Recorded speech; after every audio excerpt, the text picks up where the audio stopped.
अस्सलाम वालेकुम एंड बिस्मिल्लाहिर्रहमानिर्रहीम। डियर स्टूडेंट एंड वीवर, आप देख रहे हैं MLT lectures by Tanveer Tara. Dear friends and viewer, अगर अभी तक मेरा चैनल किसी ने सब्सक्राइब नहीं किया तो काइंडली सब्सक्राइब को बटन को ज़रूर दबा लें और साथ में बेल के आइकॉन को क्लिक करना ना भूलें ताकि हर नई आने वाली वीडियो का नोटिफिकेशन आपके पास बर वक्त मिले। डियर स्टूडेंट, हमारा लेक्चर है आज का थैलेसीमिया। और प्रीवियसली हम थैलेसीमिया को पढ़ते हुए आ रहे हैं, लेकिन क्योंकि थैलेसीमिया एक इतना वसी और इतना डिटेल के साथ जो है वो पढ़ाया जाता है कि इस पे तकरीबन 3-4 लेक्चर्स हमारे बन चुके हैं। लास्ट टाइम हमने यही पढ़ा कि थैलेसीमिया है क्या चीज़, फिर हमने थैलेसीमिया के टाइप्स को पढ़ा, उसमें से फिर हमने अल्फ़ा थैलेसीमिया के टाइप्स को पढ़े और अल्फ़ा थैलेसीमिया एक दूसरे से किस तरह डिफरेंट होते हैं, उनकी लैब डायग्नोसिस कैसी होती है। आज जो हमारा टॉपिक है वो होगा थैलेसीमिया मेजर पे, यानी बीटा थैलेसीमिया। और जहाँ तक अल्फ़ा थैलेसीमिया की बात हो रही थी तो वो अल्फ़ा चेन की वजह से हो रही थी, उसकी डिप्लीशन या डिलीशन या कम्प्लीटली जो है उसकी अगर चेन नहीं था तो उसकी वजह से अल्फ़ा चेन थैलेसीमिया हो रहा था। यहाँ पे दूसरी तरफ अगर देखा जाए तो बीटा थैलेसीमिया है, और बीटा थैलेसीमिया इसके नाम से ही वाज़ेह हो रहा है कि अगर बीटा चेन डिफिशेंट हो या रिड्यूस्ड हो तो उसकी वजह से जो थैलेसीमिया होगा उसको हम कहेंगे बीटा थैलेसीमिया। तो चलते हैं अपने टॉपिक की तरफ। Beta thalassemia. Thalassemia is a hereditary disorder characterized by diminished synthesis of structurally normal globin chain associated with unimpaired synthesis of alpha chain. यहाँ पे ये बात समझने की है कि थैलेसीमिया एक हेरिडिटरी डिसऑर्डर है, यानी पेरेंट्स से ये ऑफ स्प्रिंग में ट्रांसफ़र होता है। इनकी जो म्यूटेशन होती है वो ऑफ स्प्रिंग में ट्रांसफ़र हो जाती है, और अगर ये डिज़ीज़ की शक्ल इख्तियार कर जाती है तो ऑफ स्प्रिंग के अंदर ये डिज़ीज़ जो है वो पाई जाती है, जिसके कॉन्सिक्वेंसेस आगे हम डिस्कस करेंगे। लेकिन यहाँ पे सिर्फ ये बात समझने की है कि जहाँ पर बीटा ग्लोबिन चेन जो है उसकी अनएम्पेयर्ड या उसकी सिंथेसिस में या उसकी डिमिनिश सिंथेसिस हो रही है, उसमें कोई प्रॉब्लम है। तो दूसरी तरफ ऑलरेडी हम पढ़ चुके थे अल्फा थैलेसीमिया के अंदर कि दूसरा चेन नॉर्मली वो बनता रहता है। तो इसीलिए जो नॉर्मल चेन बनता रहता है वो नॉर्मली एक दूसरे के साथ कंबाइन नहीं होता, क्योंकि ऑलरेडी हमें ये नोन है कि 2 अल्फा और 2 बीटा चेन जब एक दूसरे के साथ मिल जाते हैं तो तब हमारे पास एक हीमोग्लोबिन का स्ट्रक्चर जो है वो बनता है। लेकिन यहाँ पे जब हमारे पास बीटा चेन है ही नहीं या कम है, तो अल्फा चेन को ये मौका मिल रहा है कि वो एक दूसरे के साथ कंबाइन हो जाए और वो एक एबनॉर्मल जो है वो प्रेसिपिटेट बना ले, जिसकी कंसिक्वेंसेज या जिसकी प्रॉब्लम्स भी आगे हम पढ़ेंगे। ओके, मॉलिक्यूलर पैथोलॉजी अगर बीटा थैलेसीमिया की पढ़ी जाए तो ये बात हमें मालूम है कि बीटा ग्लोबिन जीन जो है वो क्रोमोसोम नंबर 11 पे लोकेट करता है। And at the molecular level many different type of mutation in globin gene has been identified in beta thalassemia, and this mutation may result in partial or complete deletion of a gene or affect a single nucleotide base. यहाँ पे ये बात है कि यहाँ पे जितनी beta thalassaemia है, तो बीटा थैलेसीमिया ऐसी नहीं होती कि कोई अचानक से हो गई, ऐसा कुछ नहीं है। लेकिन यहाँ पे अगर कोई म्यूटेशन आई है, कोई डिलीशन आई है, उसकी न्यूक्लियोटाइड बेस में कोई डिलीशन हुई है, तो तब जाके जो है वो ग्लोबिन जीन के अंदर प्रॉब्लम आ सकती है, और उसमें या तो वो कंप्लीट डिलीट हो जाता है जिसे हम डिलीशन कहते हैं, या उसमें पार्शली इम्पेयर्ड होता है जिसमें उसकी रिड्यूस प्रोडक्शन होती है। और अगर इसकी एग्जांपल हम देख ले तो अ single nucleotide base substitution by different base result in point mutation, जो कि बहुत ज़्यादा रहती है, पॉइंट म्यूटेशन इसमें बहुत ज़्यादा होती है। और बाकी जो म्यूटेशन है उसमें से इंसर्शन हो सकती है या डिलीशन हो सकती है। तो मॉलिक्यूलर पैथोलॉजी इसकी जेनेटिकली ही है, और जेनेटिकली इसमें या म्यूटेशन जो है वो डिलीशन की वजह से आ सकती है, या इंसर्शन की वजह से आ सकती है, या उसके जो जीन इफेक्ट होता है सिंगल न्यूक्लियोटाइड बेस में उसकी वजह से आ सकती है, या पार्शियल या कंप्लीट डिलीशन जो है वो हो सकती है। अच्छा, अब प्रीवियसली हमने यही पढ़ा कि इसमें जितनी चेंजेस आई है या जितनी म्यूटेशन जो है वो आती है वो किसी वजह से होती है, यानी कि इंसर्शन, डिलीशन या कंप्लीट डिलीशन या पार्शियल डिलीशन। अब जो म्यूटेशन के रिजल्ट में जो कैटेगरीज आई है तो उसमें से हम उसको डिवाइड करते हैं। एक को कहते हैं beta not mutation.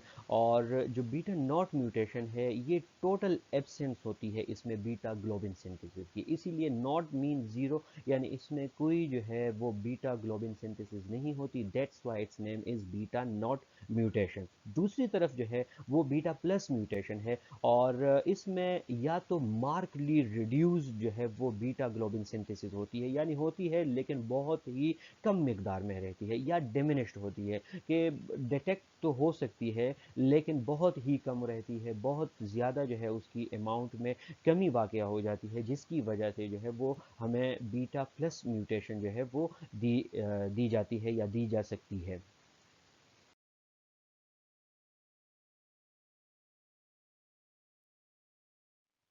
Pathophysiology of beta thalassaemia, तो इसको तीन डिफरेंट कैटेगरीज के अंदर डिवाइड किया गया है। एक को कहते हैं कि कॉन्सिक्वेंसेज ऑफ डिफेक्टिव और एब्सेंट बीटा चेन, कि अगर एब्सेंस है बीटा चेन की या उसमें कोई डिफेक्ट है तो उसके कॉन्सिक्वेंसेस क्या होंगे, उसकी वजह से क्या पैथोफिजियोलॉजी जो है वो कॉज हो सकती है थैलेसीमिया के पेशेंट के अंदर। दूसरी जो है वो ये है कि उसके अंदर तो एरिथ्रोपोइसिस हो रही है लेकिन वो इफेक्टिव है या इनइफेक्टिव है।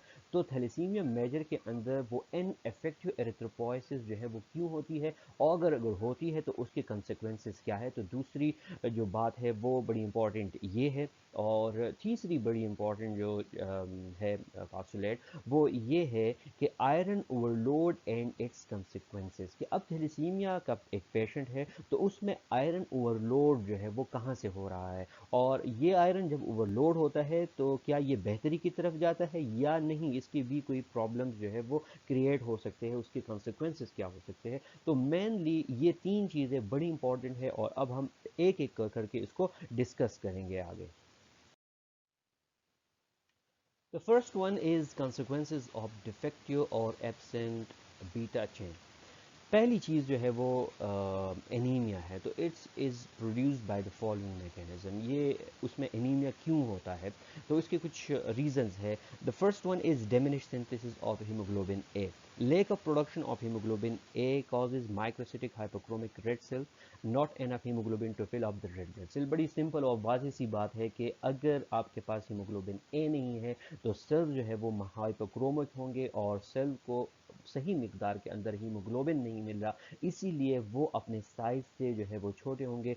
तो उसकी जो रिजल्ट होगी वो होगी microcytic hypochromic red blood cell. तो पहली चीज़ क्या है कि एनीमिया है, और एनीमिया में सबसे जो इम्पॉर्टेंट चीज़ है वो ये है कि सेल्स जो है वो माइक्रोसिटिक हाइपोक्रोमिक नज़र आएंगे। और अगर आपको याद होगा तो जब हम क्लासिफिकेशन ऑफ एनीमिया कर रहे थे तो उसमें से माइक्रोसिटिक हाइपोक्रोमिक एनीमिया के हेडिंग के नीचे एक टाइप जो थी वो थैलेसीमिया की थी। तो वो थैलेसीमिया जो है वो इस वजह से हो रही है कि उसमें हीमोग्लोबिन ए जो है उसकी कमी आ रही है, और उस कमी की वजह से सेल्स जो है वो माइक्रोसिटिक हाइपोक्रोमिक नज़र आ रहे हैं। दूसरी चीज़ बड़ी इंपॉर्टेंट क्या है कि एन इफेक्टिव एरिथ्रोपोइसिस।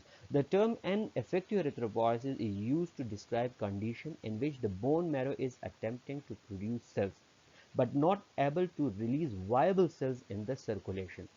बात क्या है कि इफेक्टिव एरिथ्रोपोइसिस ये है कि वो तो नॉर्मल हो रही है, बिल्कुल नॉर्मल सब कुछ चल रहा है, लेकिन एन इफेक्टिव क्या है कि जो सेल्स है वो तो प्रोड्यूस्ड हो रहे हैं लेकिन वाइबल सेल प्रोड्यूस नहीं हो रहे, और उनकी रिलीज जो है वो सर्कुलेशन में जिस तरह पहले होती थी उस तरह नहीं होती, या जिस तरह नॉर्मल इंसानों के अंदर होती है तो उस तरह नहीं होती। और ये जो है वो डिस्क्राइब करता है उस बोन मैरो की पोजीशन को, कि बोन मैरो जो है वो किस तरह इफेक्टिव एरिथ्रोपोइसिस कर रहा है या नहीं इन इफेक्टिव एरिथ्रोपोइसिस कर रहा है। अब बीटा थैलेसीमिया के अंदर क्या होता है कि beta thalassemia major is associated with either absence, यानी कि उसमें बीटा नॉट होता है, और रिड्यूस्ड सिंथेसिस जैसे कि बीटा प्लस होता है। So since alpha chain synthesis is normal, ये बात पहले भी मैं बता चुका कि एक चेन डेमिनिश्ड है तो दूसरी चेन जो है उसकी सिंथेसिस नॉर्मल हो रही है। तो बीटा चेन डिजीज के अंदर हमारे पास अल्फा चेन पे कोई प्रॉब्लम तो नहीं हो रहा, अल्फा चेन जो है वो कम्प्लीटली नॉर्मल प्रोड्यूस हो रहा है। These unstable free alpha chain accumulate. अब क्या होगा कि जितने अल्फा चेन है वो एक दूसरे के साथ एक्यूमुलेट हो जाएंगे। एक्यूमुलेशन के बाद वो प्रेसिपिटेट बना लेंगे और एक इंट्रासेलुलर इनसॉल्युबल इंक्लूजन जो है वो नॉर्मोब्लास्ट के अंदर डिवेलप होगा। जैसे कि नॉर्मोब्लास्ट जो फर्स्ट प्रिकर्सर सेल है एरिथ्रोब्लास्ट या नॉर्मोब्लास्ट फिर बेसिफिलिक एरिथ्रोब्लास्ट, तो उसी में से जो है वो हीमोग्लोबिन बनना स्टार्ट हो जाता है। तो वहाँ पे जब ये हीमोग्लोबिन बनना स्टार्ट होगा तो उसमें एबनॉर्मल टाइप ऑफ प्रेसिपिटेट नज़र आएंगे, और वो एबनॉर्मलिटी किस वजह से होगी, वो अल्फा चैन की वजह से होगी, जिसकी वजह से जो है वो एबनॉर्मलिटी नॉर्मोब्लास्ट के अंदर जाहिर होगी। And finally the normoblast with such inclusion fails to mature and undergo apoptosis in the bone marrow. और जब नॉर्मोब्लास्ट के अंदर एक एबनॉर्मल सी चीज़ आ चुकी है, एबनॉर्मल चीज़ मीन इंक्लूजन आ चुके हैं या वो प्रेसिपिटेट जो बन चुका है, तो वो जो है वो नॉर्मली डेवलप नहीं होगा। उसकी जो मेच्योरेशन होती है जैसे बेसोफिलिक एरिथ्रोब्लास्ट, ऑर्थोक्रोमेटोफिलिक एरिथ्रोब्लास्ट या पॉलीक्रोमेटोफिलिक एरिथ्रोब्लास्ट पे कंप्लीटली हमें हीमोग्लोबिन फर्स्ट टाइम अपेयर हो जाता है। तो ये चीज़ें इसमें जो है वो रिड्यूस होंगी या नहीं होंगी, तो जिसकी वजह से ये सेल जो है वो एबनॉर्मली बिहेव करेगा। जब ये एबनॉर्मली बिहेव करेगा तो उसमें एपोप्टोसिस स्टार्ट हो जाएगी, और एपोप्टोसिस जो है वो इंट्रामेडुलरी होगी, यानी कि बोन मैरो में ही हो जाएगी। तो जब बोन मैरो के अंदर इंट्रामेडुलरी एपोप्टोसिस स्टार्ट हो जाएगी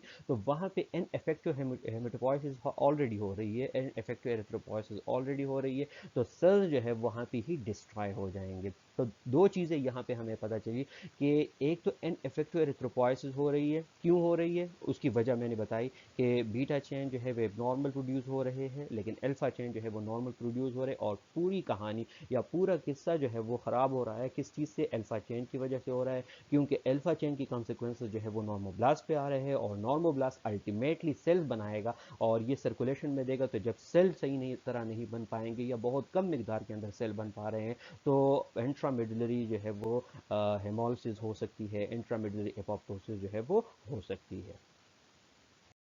ये एक बड़ी इंपॉर्टेंट पिक्चर है। यहाँ पे आप देख रहे हैं कि ये एक नॉर्मोब्लास्ट है, नॉर्मल नॉर्मोब्लास्ट है, यानी कि अल्फा चेन और बीटा चेन की नॉर्मल चेन जब बन जाती है और ये अपने नॉर्मल मैकेनिज़्म के थ्रू प्रोड्यूस करता है एक नॉर्मल रेड ब्लड सेल। तो नॉर्मल सिचुएशन के अंदर एक नॉर्मल रेड ब्लड सेल जो है वो प्रोड्यूस हो जाता है, लेकिन इसके बरक्स अगर लेट सपोज एक ऐसी डिजीज़ है जैसे कि थैलेसीमिया की मिसाल अब हम पढ़ रहे हैं, तो ऑलरेडी इसी को हम डिस्कस करने जा रहे हैं कि बीटा चेन नहीं है या बहुत कम बीटा चेन है।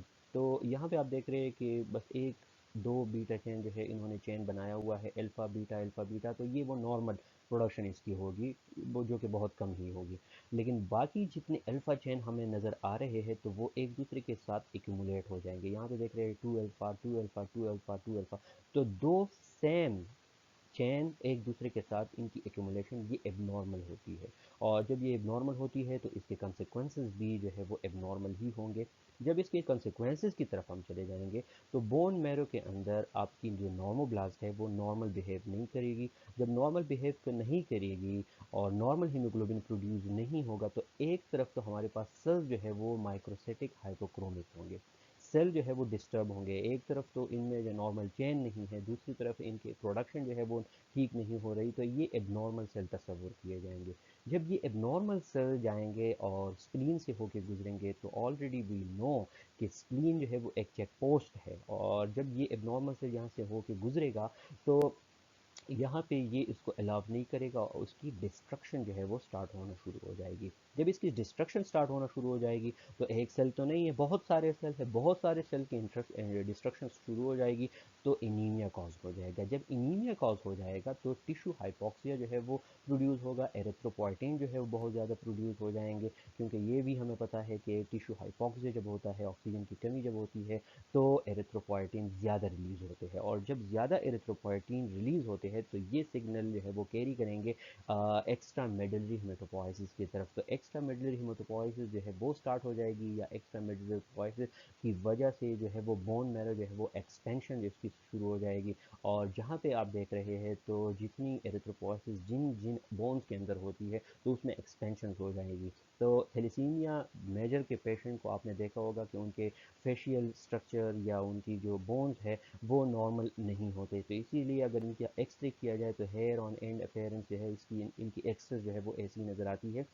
और बाकी एक्सपेंशन जो है इनकी फेशियल की वो होना शुरू हो जाएगी। तो बेसिकली ये एक चांस है। फिर ये दूसरा चांस हो गया। तीसरी चीज़ क्या है कि जब इस बंदे को एनीमिया हुआ, तो एनीमिया के फ़ौरन बाद जो है हमें ब्लड ट्रांसफ्यूजन की ज़रूरत होगी। जब ब्लड ट्रांसफ्यूजन इसको जाएगी, ब्लड ट्रांसफ्यूजन के अंदर जो है ज़ाहिरी बात है कि उसमें हर एक पॉइंट के अंदर, हर एक बैग के अंदर, ब्लड बैग के अंदर बहुत सारा आयरन जो है वो जाता है थैलेसीमिक पेशेंट के अंदर। और जब ये आयरन जाएगा तो यहाँ पे आयरन ओवरलोड होना शुरू हो जाएगा, और ये आयरन ओवरलोड जब शुरू हो जाएगा यानी कि इंक्रीज आयरन एब्जॉर्प्शन यहाँ पे शुरू हो जाएगी, तो लीवर जो है और हार्ट जो है ये प्रॉब्लम जो है वो बर्दाश्त नहीं कर पाएंगे, और यहाँ पे जो है वो हीमोसिड्रोसिस या हीमोक्रोमेटोसिस जो है वो शुरू हो जाएगी। तो लीवर इफेक्ट होगा, हिपेटोमेगैली होगी, इवन हार्ट के बड़े मसले होते हैं, इवन यहाँ पे किडनीज जो है वो involve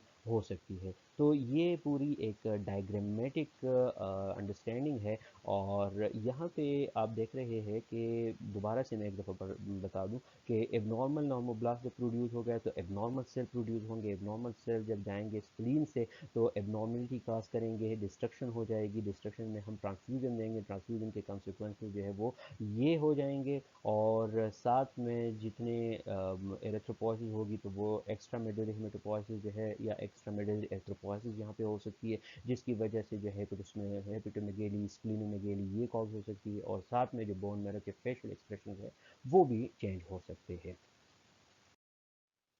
so extra vascular haemolysis अब यहाँ पे क्यों होती है? बेसिकली पहले भी मैं बता चुका कि the alpha chain inclusions cause red cell membrane damage. Alpha chain की प्रेसिपिटेशन की वजह से या उसकी एक्यूमुलेशन की वजह से रेड सेल मेम्ब्रेन का जो स्ट्रक्चर होता है उसको नुकसान पहुंचता है और वो डैमेज हो जाता है। जब ये डैमेज हो जाता है तो ये फ्री अल्फा चेन इंक्लूजन जो है वो एबनॉर्मली प्रिकर्सर के अंदर मौजूद होंगे, यानी कि एबनॉर्मल प्रिकर्सर मीन कि एबनॉर्मल नॉर्मोब्लास्ट प्रोड्यूस हो जाएगा। और ये जब जाएगा इंट्रामेडुलरी एपोप्टोसिस के से अपने आप को, लेट सपोज उसने एस्केप कर दिया, तो अब ये तो जाएगा सर्कुलेशन के अंदर। लेकिन सर्कुलेशन के अंदर ये जब चला जाएगा तो वहाँ पे स्प्लीन ऑलरेडी वहाँ पे मौजूद है। जैसे ही ये एबनॉर्मल मेम्ब्रेन या इसके एबनॉर्मल इंक्लूजन होंगे वहाँ से होके गुजरेगा तो वो उसके सेंसर लगा लेगा, उसको सेंस कर लेगा, और जब देखेगा कि इसके अंदर कोई एबनॉर्मल चीज़ जो है वो पाई जा रही है तो वहाँ पे इसकी हेमोलिसिस जो है वो हो जाएगी, जिसे हम कहते हैं एक्स्ट्रा वास्कुलर हेमोलिसिस। और अल्टीमेटली हमें जो है वो हेमोलिटिक एनीमिया जो है वो नज़र आएगा थैलेसीमिया मेजर के अंदर। तो दैट्स वाई थैलेसीमिया मेजर के अंदर एक तो होती है माइक्रोसिटिक हाइपोक्रोमिक एनीमिया, दूसरी होती है हेमोलिसिस, तो हेमोलिटिक एनीमिया हो जाएगी। तीसरी वजह क्या हो गई कि उसके अंदर अल्फा चेन के प्रेसिपिटेट मौजूद होंगे और सिंथेसिस ऑफ फीटल हीमोग्लोबिन। अब ये क्या है? So even though synthesis of gamma chain disappeared in infant after 6 months of age, ये एक नॉर्मल सिनेरियो है कि नॉर्मली तकरीबन 6 7 8 महीने तक जो गैमा चेन है वो डिसअपियर होना शुरू हो जाती है और उनकी जगह जो है वो HbA1 और HbA2 ले लेती है। और नॉर्मली HbA1 जो है वो ज़्यादा रहती है, जिसे आमतौर पर हम HbA कहते हैं, और फिर दूसरे नंबर पे बड़े कम मकदार के अंदर तकरीबन 3% तक जो है वो HbA2 होता है। लेकिन थैलेसीमिया के अंदर क्या होता है कि थैलेसीमिया के अंदर अल्फा चेन नॉर्मली प्रोड्यूस हो रहे हैं, लेकिन साथ में अल्फा चेन को गैमा चेन से भी प्यार है। तो अल्फा चेन, जब दो अल्फा चेन गैमा चेन के साथ मिलते हैं तो हीमोग्लोबिन एफ बन जाता है। तो इसीलिए इनको ज़्यादा मौका मिलता है हीमोग्लोबिन एफ बनाने का। और haemoglobin F again after 8 month और आफ्टर 6 मंथ ये एबनॉर्मल तस्वुर किया जाता है। तो जितने थैलेसीमिया मेजर के पेशेंट होंगे तो उसमें सबसे ज़्यादा जो अमाउंट होगा वो होगा हीमोग्लोबिन एफ की। तो उसकी एक वजह जो है वो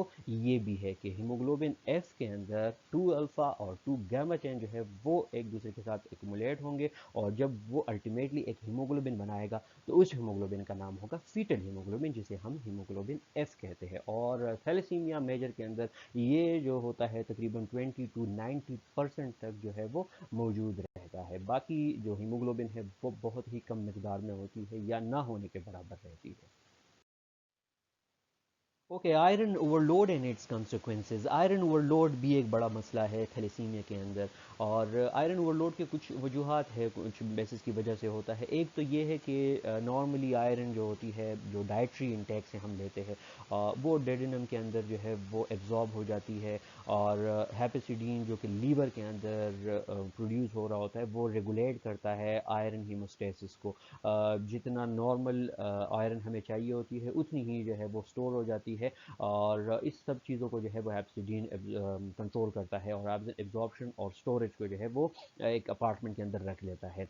लेकिन अगर एन इफेक्टिव एरिथ्रोपोइसिस हो रही है, और ineffective erythropoiesis obviously thalassemia major के अंदर होती है, तो हैपेसिडीन लेवल जो है वो क्या हो जाते हैं, रिड्यूस हो जाते हैं, वो एबनॉर्मली बिहेव करना शुरू हो जाते हैं, और जब वो एबनॉर्मल होते हैं तो एबनॉर्मली आयरन एब्जॉर्प्शन जो है वो इंक्रीज हो जाती है। एक वजह ये है। दूसरी वजह क्या है कि इनफेक्टिव एरिथ्रोपोइसिस हो रही है, और एक्स्ट्रा मेडुलर हेमोलिसिस, जिस पे ऑलरेडी हम पिछले स्लाइड के अंदर डिस्कस किया हमने, तो वो रहती है एक्स्ट्रा मेडुलरी हेमोलिसिस स्टार्ट हो जाएगी। जब वहाँ पे स्टार्ट हो जाएगी तो ज़ाहिर बात है हीमोग्लोबिन जो है वो डिस्ट्रॉय हो जाएगा, जिससे आयरन जो है वो निकलेगा, और वो आयरन जो है वो दोबारा से यहाँ पे यूज़ हो जाएगा, तो उसकी वजह से भी आयरन जो है वो स्टोरेज में ज़्यादती आ जाएगी।